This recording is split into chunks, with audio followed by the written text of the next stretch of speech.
याबद्दल मार्केट कमिटीची भूमिका काय आहे याबद्दल किंवा काय? हे बघा, अननेसेसरी उपोषण जर कोणी करत असेल तर आम्ही त्याच्या बाबतीत काय करणार?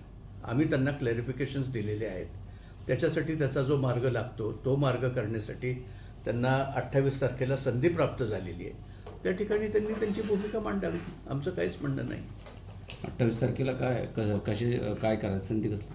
पणन महामंडळाच्या ऑफिसमध्ये मार्केटिंग कमिटीच्या गाळेधारकांना आणि मार्केटिंग कमिटीला एकत्रित बोलवलेलं आहे. पणनचे मंत्री जयकुमार रावळसाहेब यांनी पणन संचालकांना आदेश दिलेले आहेत की त्या ठिकाणी हा मार्केटिंग कमिटी फलटणच्या भाडेवाढीचा प्रस्ताव जो काही आहे तो चेक करून त्या ठिकाणी काय योग्य आहे तसे आदेश पारित करण्यात यावेत. या पलीकडे आम्ही काय म्हणतो? मग तसं व्यापाऱ्यांना कळवलंय का? कळवलेलं आहे. व्हॉट्सॲप ग्रुप्सला गेलेलं आहे, बाहेर ढकवलेलं आहे, पेपरला प्रकटन आहे, सगळीकडे केलेलं आहे. म्हणजे it is only a stunt. राजकीय स्टंट. राजकीय स्टंट आहे, बाकी काहीच नाही.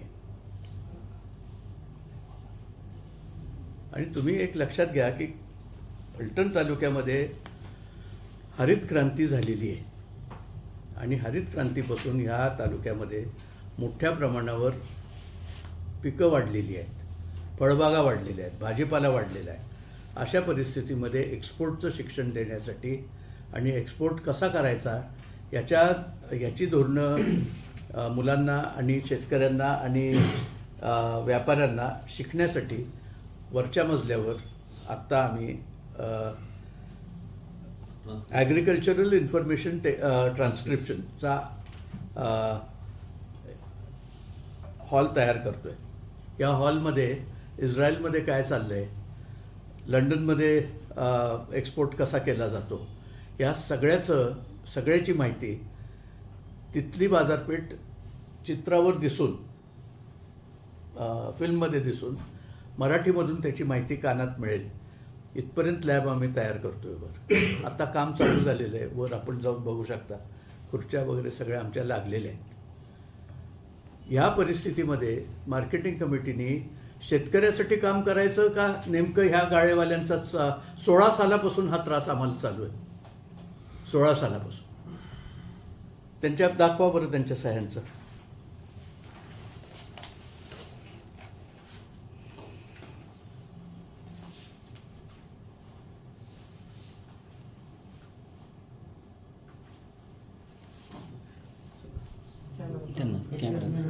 त्यांना दाखवा सगळ्यांना. कॅमेरामध्ये येऊ. हां, तिथून झालं तर कॅमेऱ्यामध्ये येईल सगळं. प्रत्येकाच्या सह्या आहेत.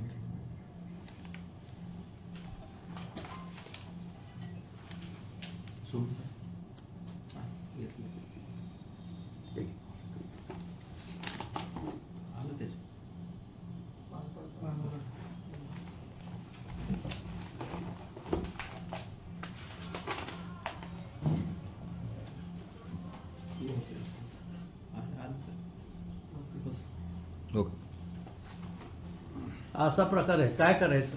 म्हणजे हे राजकारण आहे का समाजकारण आहे का हा विध्वंसक प्रकार आहे हे काय समजत नाही. पण अशा पद्धतीचं संस्थेचं नुकसान करणं आणि या संस्थेच्या आर्थिक नुकसानात जबाबदार ठरणं हा घटक आम्ही ॲकॉमोडेट का करावा,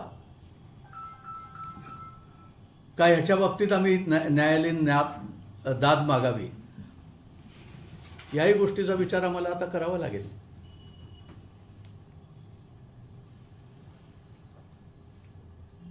म्हणजे इट्स व्हेरी रॉंग. तुम्ही ज्या ठिकाणी आणि भाडे कायदा ह्या rent act 1961 is not applicable to marketing committee. Local authority आहे ही, लोकल सेल्फ गव्हर्नमेंट आहे. याला हे लागू नसल्यामुळे आम्ही भूमिका ही ह्युमॅनिटेरियन बेसिसवर घेतलेली भूमिका आहे. याचं सगळ्यांनी नोंद घेणं गरजेचं आहे. आम्हाला त्रास द्यायचा नाही आहे कोणाला. परंतु आर्थिक नुकसानाला आम्हाला किंवा माझ्या बोर्डला किंवा सचिव साहेबांनाही जबाबदार ठरायचं नाही आहे. आता सस्ते साहेबांनी विचारलं की मार्केटिंग कमिटीला काही अधिकार आहेत की नाही. मार्केटिंग कमिटीला पुष्कळ अधिकार आहेत, परंतु माणुसकीच्या विरोधात जाऊन, फलटणच्या लोकांच्या विरोधात जाऊन, फलटणच्या शेतकऱ्यांच्या आणि संसारांच्या विरोधात जाऊन काही करण्याची माझी तयारी नाही मनाची. तसं बघायला गेलं तर फलटणमध्ये 40 एकरावर आमच्या मालकीच्या झोपडपट्ट्या आहेत. एक तरी घर आम्ही पाडलंय का? तुमचं मनाचं मोठेपण आहे, पण आता ही जर सामाजिक दृष्टिकोनातून जर तुम्हाला त्रास होत असेल आणि तो जर सामान्य माणूस त्यात मिसगाईड होत म्हणून जर काही करत असेल तर मग ते माणसापेक्षा संस्थेचं नुकसान मोठं होतंय ना.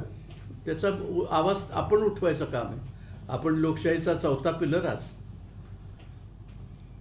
म्हणजे जर एखाद्या संस्थेला त्रास होतोय तर त्याच्या बाबतीत आवाज उठवण्याचं काम पत्रकार बंधूंचं आहे. म्हणजे त्या दृष्टिकोनात आम्हाला प्रश्न विचारून आमची भूमिका आम्ही क्लिअर केलेली आहे. ह्युमॅनिटरी बेसिसवर आम्ही काम करतोय. ते सगळे फलटणचेच नागरिक आहेत. आम्हाला त्यांच्याबद्दल एखादी ॲक्शन घेणं कठीण आहे. हे लहान गाव आहे, हे काही मुंबई नाही. लहान गावाच्या दृष्टीने कोणाचेही संसार डिस्टर्ब न होतील, कोणाच्याही आर्थिक स्तोत्रावर परिणाम होणार नाही याची आम्ही दक्षता घेतो. आणि त्यासाठी आम्ही पणन महामंडळाला किंवा पणन संचालकांना तुम्ही न्याय ठरवा, तुम्ही न्याय द्या. ह्या लोक आमच्यावर आरोप करतायत, ह्यांचं शासन आहे, तुम्ही जाऊन ह्या लोकांनी जाऊन करून आणावं. आमचं कुठं काय म्हणणं आहे? बाबा जे या गाळेधारकांचं नेतृत्व करतायत किंवा काय करतायत त्यांचा इथं गाळा आहे किंवा मार्केट कमिटीत काय त्यांचं आहे? न गाळा आहे, न श्रीराम कारखान्यात यांचा ऊस आहे, न हे ओरिजिनल फलटणचे लोक आहेत. हे असं सगळं, या सगळ्या अशा गोष्टी आहेत. तुम्ही एक लक्षात घ्या, मी मालोजीरावचा नातू आहे.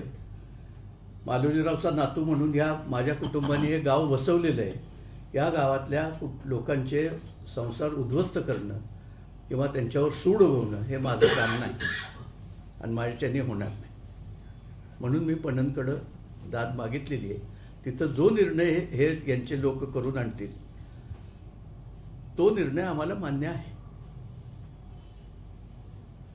बाबा, आपण मगाशी बोलला की मार्केट कमिटीच्या गाळ्यामध्ये शेतकऱ्यांच्या निगडीतच व्यवसाय करू शकतात, मात्र इतर व्यवसाय करू शकत नाहीत. त्यामध्ये आपण सांगितलं की सायकल दुरुस्तीचे व्यवसाय असतील ते व्यवसाय करू शकत नाहीत. मात्र अनेक असे बरेच व्यवसाय आहेत, त्यामध्ये गॅरेज आहे, हॉटेल व्यवसाय आहे. याबद्दल काय सांगायचं? पुन्हा एकदा रिपीट करा, ती कारण मला तो मुद्दा राहिला. हा कायदा आहे, परंतु शेवटी मार्केटिंग कमिटीचे 248 गाळे भाड्याने जाणंही गरजेचं आहे.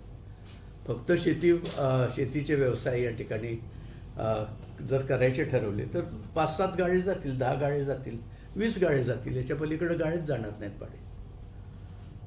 म्हणजे मार्केटिंग कमिटीला उत्पन्नाचं सूत्र. आपण अजून एक गोष्ट लक्षात घ्या की मार्केटिंग कमिटीला 1 रुपया देखील अनुदान कुठून नाही आहे. केवळ माइंड ॲप्लिकेशन आणि ह्या माझ्या सहकाऱ्यांचं सगळ्यांचे कष्ट, सचिवांचे कष्ट, स्टाफचे कष्ट आणि mind application, use of proper mind, विकृत माइंड नव्हे. त्याच्यामुळे ही संस्था आज नावारूपाला आलेली आहे. मला एक विचारायचं होतं की फ्री हँड मिळालेले चेअरमन्स या ठिकाणी बरेच होते. त्यांच्या काळात का नाही ही संस्था वाढली? प्रॉव्हिडंट फंडावर सुद्धा आमच्या कर्ज होतं.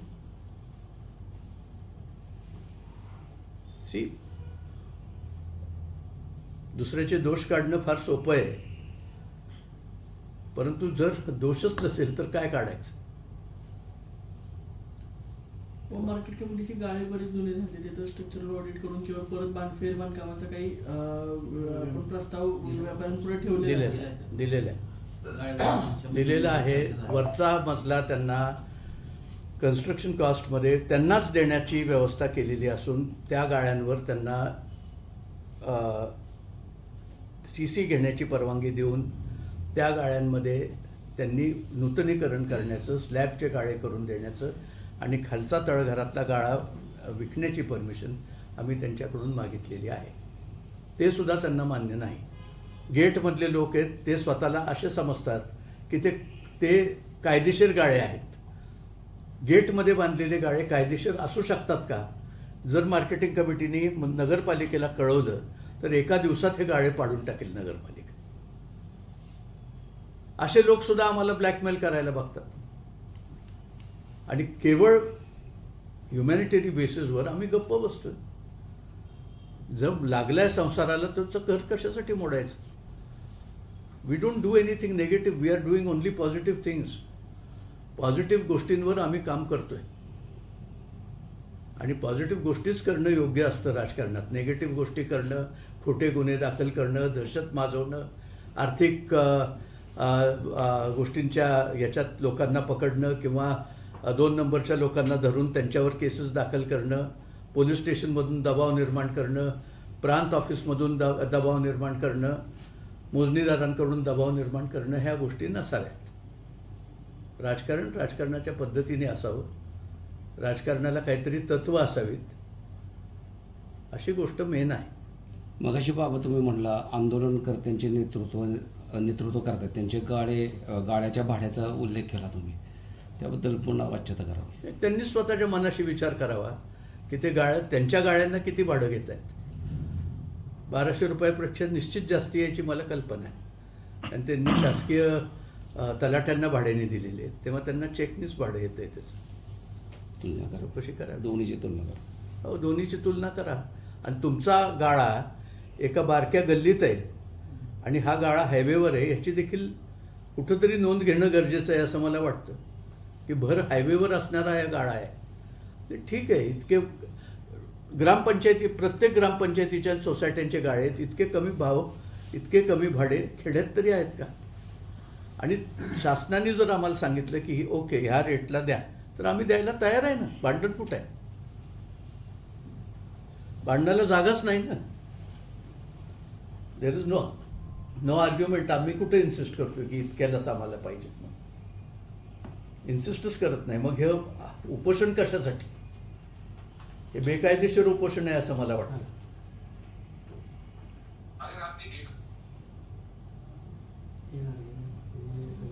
थँक्यू.